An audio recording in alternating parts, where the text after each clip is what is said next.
Bollywood Calling is about an American actor who, out of luck and uh, really down, gets a chance to act in a Bollywood film, and then heads over to India. And then the rest of the movie deals with him making the film, making friends, building relationships.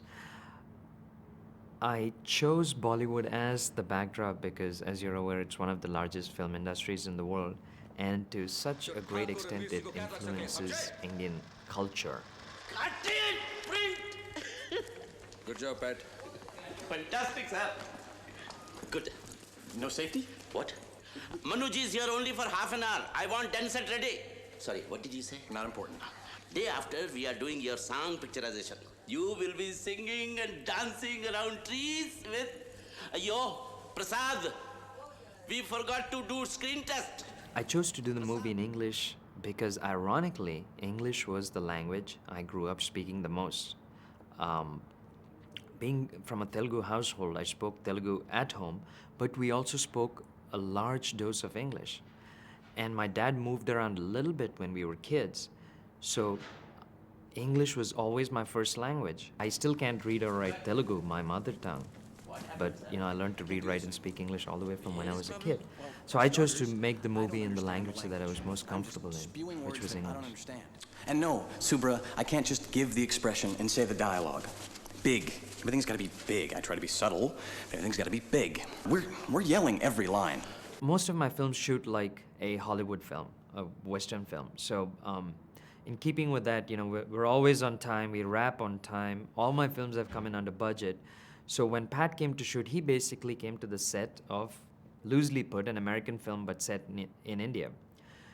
Also, in order for Pat Cusick, the actor, to perform better as Pat Stormare, the actor in the movie, we had him sequestered in a very expensive five-star hotel, which is not a good representation of India. So we whisk him away from the airport to a hotel.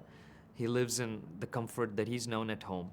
And then we take him directly to the set to shoot, just having given him enough time to sort of work the jet lag out of his system. So when Pat showed up on set, he really was experiencing the smell and sights and sounds of India, even though a set is still a closed-off area, but more than he had in the hotel. So he evolved or experienced India in the exact same way as the character did, and I'm sure it added a lot of value to his performance. इस locket की कसम तेरी मौत मेरी हाथों होगी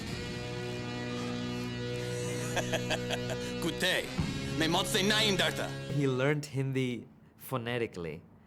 He understood what it meant, and then he, sort of just learned it phonetically.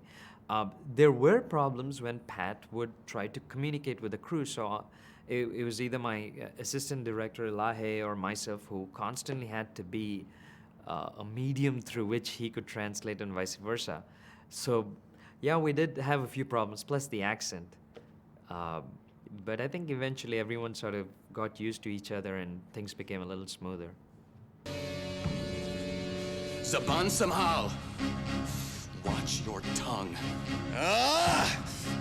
Mujh se bada koi nahi hoga.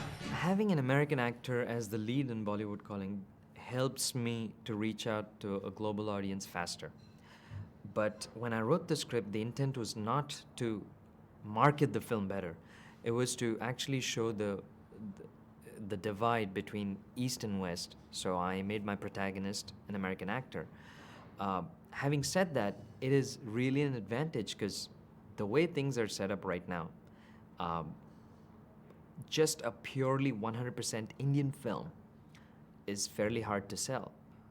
Even though India is one of the largest film industries and they reach out to a large audience worldwide, but it's predominantly Indians living in different parts of the world, they still have not been able to crack markets where non-Indians go to watch their films.